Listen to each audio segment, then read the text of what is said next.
नमस्कार मित्रों, आप देख रहे हैं देसी ललन टॉप यूट्यूब चैनल। पूर्वजों ने कहा है, सच्चाई के लिए लड़ना सीखो।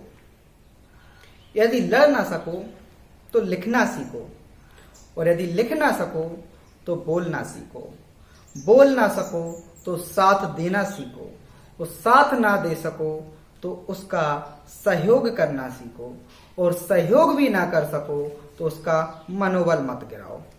इसी विश्वास और आशा के साथ हम ये आज का वीडियो उन 5 करोड़ निवेशकों के अधिकार और हक के लिए बना रहे हैं जो भी आज भी इस लॉकडाउन में, इस भयंकर कोरोना नामक बीमारी के बीच अपने आप को घरों में कैद पा रहे हैं, सड़कों पर पा रहे हैं, नंगे पैर चल रहे हैं। उनके बारे में आज बात करना चाहते हैं। हम सभी को पता है कि हिंदुस्तान में एक PACL नामक कंपनी थी इसलिए कर रहे हैं क्योंकि आज उस कंपनी के ताले लग गए हैं। उस कंपनी पर भारत सरकार का आधिपत्य हो गया है।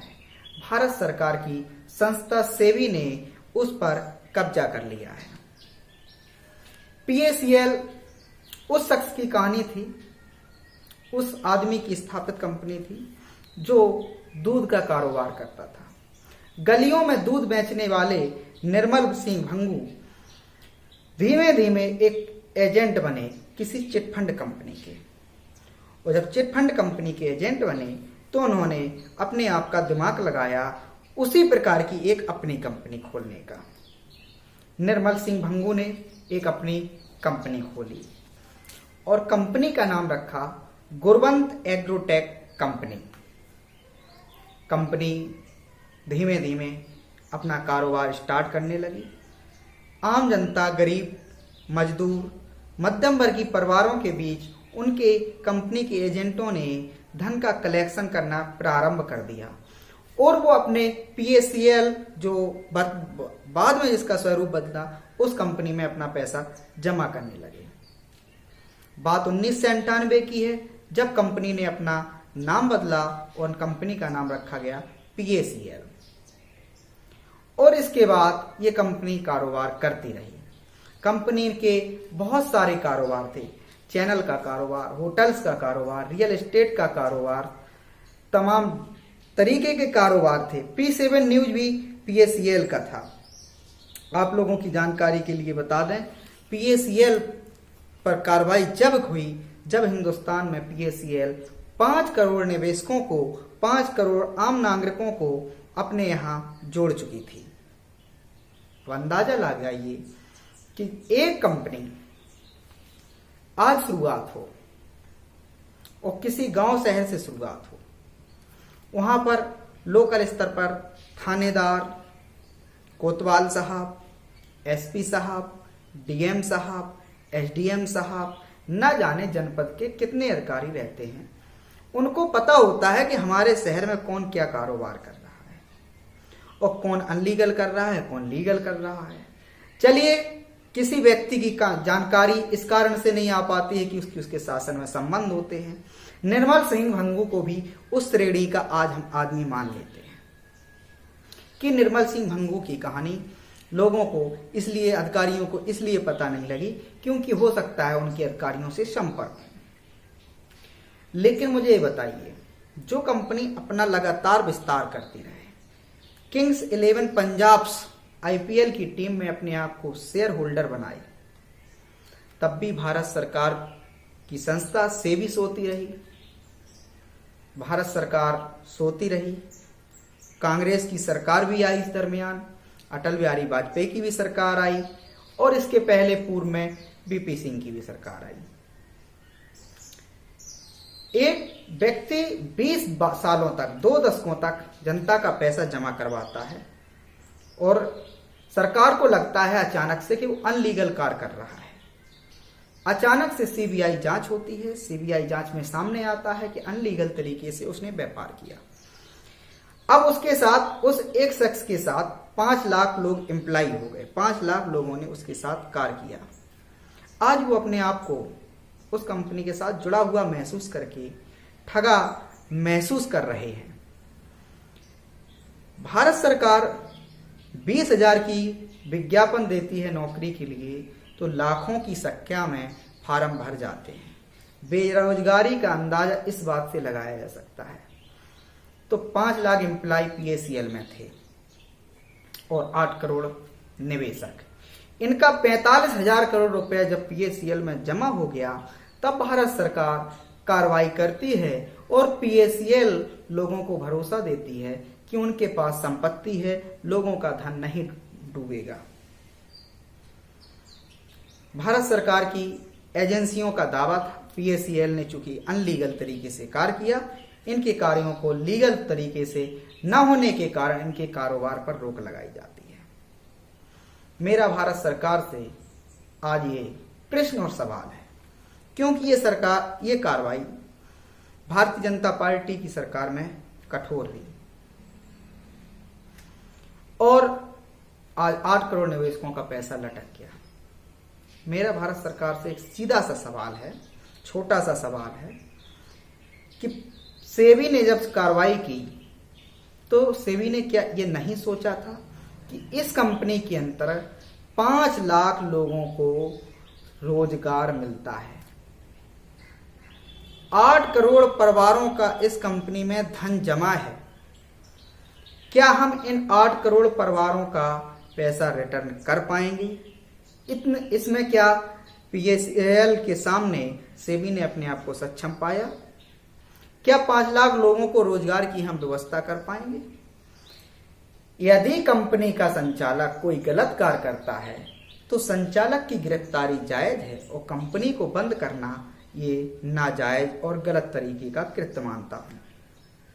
हाँ, कानून में ऐसा हो सकता है, कंपनी को बंद करने का प्रावधान है, कंपनी पर रोक लगाए जाने का प्रावधान है, लेकिन उसमें इस बात को भी देखा जाना चाहिए कि इससे कितने लोगों पर, कितने परिवारों पर क्या प्रभाव पड़ेगा।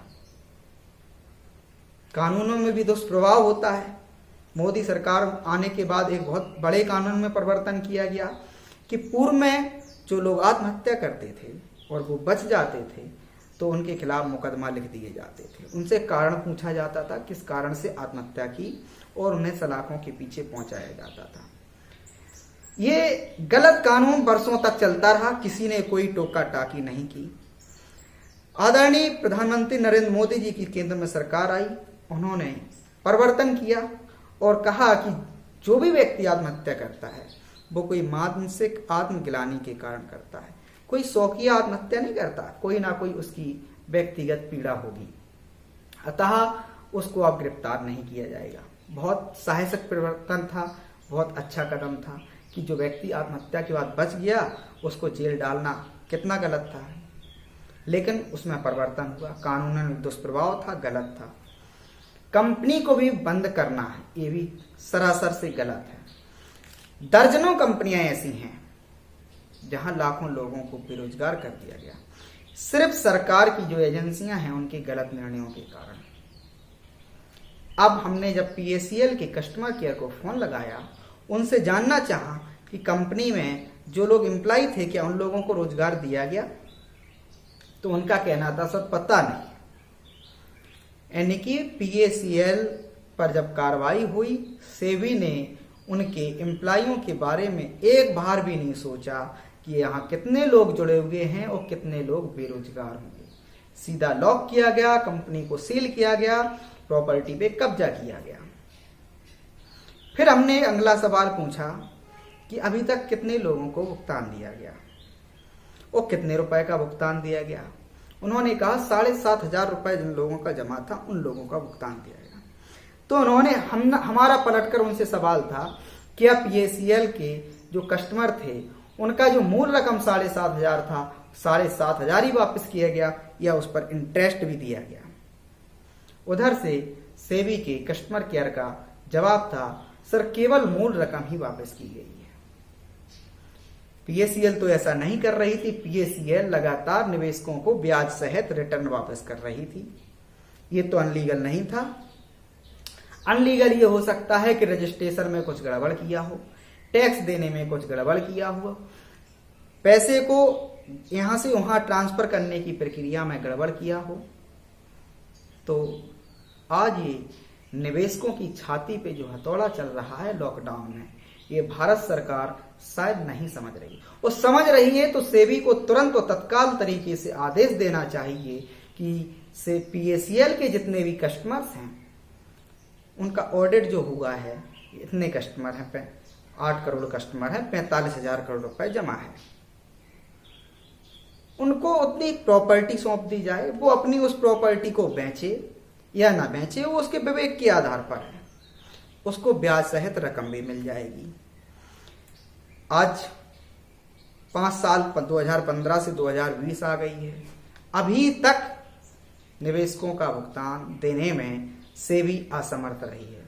क्योंकि सुप्रीम कोर्ट की निगरानी में एक लोढ़ा कमेटी बनाई गई है, तो हम लोग भी जानते हैं जब हमारी याचिकाओं पर बरसों से मामला लंबित पड़े होते हैं, उन पर सुनवाई नहीं हो पाती है, तो फिर ये लोढ़ा कमेटी भी बरसों में इन लोगों का भुगतान दे पाएगी। और भुगतान में भी रकम दी जा रही है, ये निवेशकों के साथ सरासर अन्याय है। तो बस हमारा वीडियो बनाने का मकसद इतना था कि लॉकडाउन में मजदूर और निवेशकों का जो पैसा है उसे वापस कर दिया जाए, जो भारत सरकार के पास पड़ा हुआ है उस पैसे की मैं बात कर रहा हूं। और 45,000 करोड़ रुपए की जिसकी बात की है, तो मैं आप लोगों की जानकारी के लिए बता दूं कि PACL की ग्रुप ऑफ कंपनीज का जो पूरा परिसंपत्ति था वो 1 लाख करोड़ से भी अधिक का था। अब ये निवेशकों के साथ भी अन्याय हुआ, देश के एम्प्लॉय जो थे, बेरोजगार जो थे, वो वहां जो जुड़े हुए थे उनके साथ भी बेरोजगार अन्याय हुआ। PACL में P7 नामक चैनल में पत्रकार थे, उनके साथ अन्याय हुआ। होटल्स कारोबार उनके साथ अन्याय हुआ, अर्थात लाखों लाखों लोगों को बेरोजगार कर दिया गया। ये सरासर अन्याय है, ये किसी भी तरीके का अगर कानून है हरगिज गलत और हरगिज गलत है। तो धन्यवाद मित्रों, वीडियो पसंद आई हो तो लाइक करें, शेयर करें और कमेंट करें, और प्रयास करें इस वीडियो को इतना शेयर कर दें कि भारत सरकार के जो मुखिया हैं, जो प्रतिनिधित्व करने वाले लोग हैं, वो इस वीडियो को पे जरूर कुछ अमल करें और निवेशकों का जो पैसा है वो इस लॉकडाउन में मिल जाएगा। तो शायद भारत सरकार द्वारा जो आर्थिक मदद दी गई है उससे कहीं ज्यादा बेहतर ये रहेगा, क्योंकि ये छोटा पूरा मामला नहीं है। देश के 8 करोड़ लोगों का इसमें पैसा जमा है। 8 करोड़ परिवारों में 20,000, 50,000, 1 लाख, 2 लाख, 5 लाख, 7 लाख, 10 लाख रुपए आएगा तो खुशहाली आएगी। वो खुद के साथ दूसरे लोगों की भी मदद कर पाएंगे और अपना जीवन सुखद कर पाएंगे। तो PACL के बारे में कुछ जानकारी आप लोगों के लिए अपडेट करा दूं, जो मुझे यहाँ बताने में भूल हो गई है।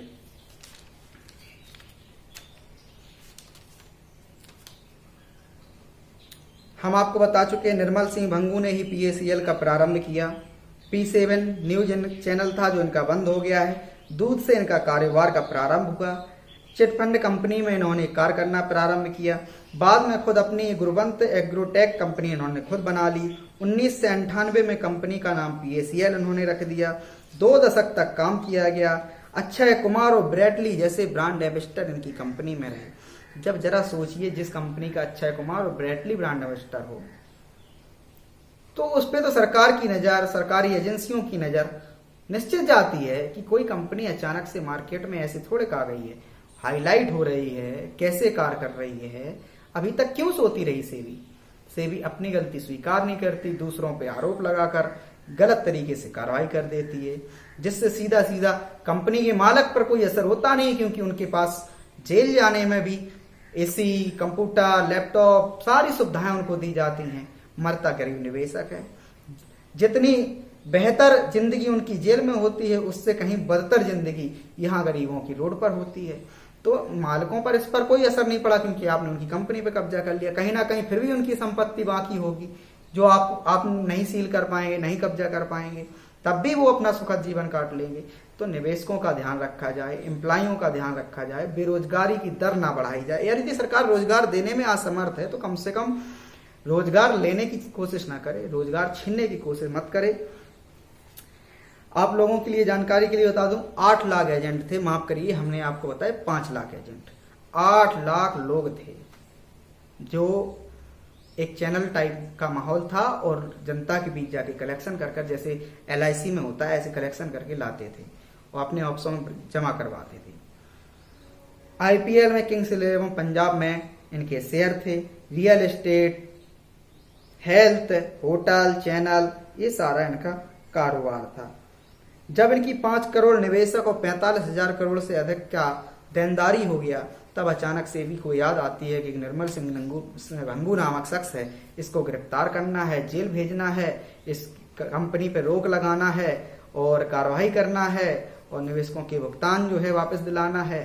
सीधी सीधी बात, मंशा यदि सेबी की स्पष्ट है तो अभी भी वक्त है। इससे अच्छा वक्त और बेहतर मदद भारत सरकार के द्वारा नहीं हो सकती कि सेबी के अधिकारियों को बुलाया जाए, बैठक हो, मीटिंग्स हो और PACL के जो 8 करोड़ निवेशक, उनका भुगतान दिलाने के लिए विशेष कमेटी नियुक्त कर उनका भुगतान इस लॉकडाउन, यदि लग रहा है कि सुप्रीम कोर्ट के माध्यम से कोई अड़ंगा है तो भारत सरकार अपना विशेष वकील पहुंचाकर वहां मामले को रखे, कहे सर इनका जो है संपत्तियां हैं सरकार ही खरीद लेती है और लोगों का भुगतान कर देती है।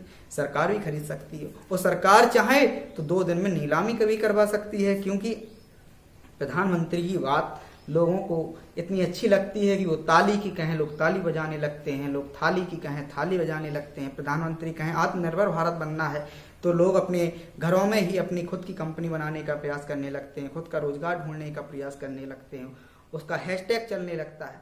तो भारत के प्रधानमंत्री जी को इस पर भी बहुत ही ज़्यादा गौर करना चाहिए। शुक्रिया।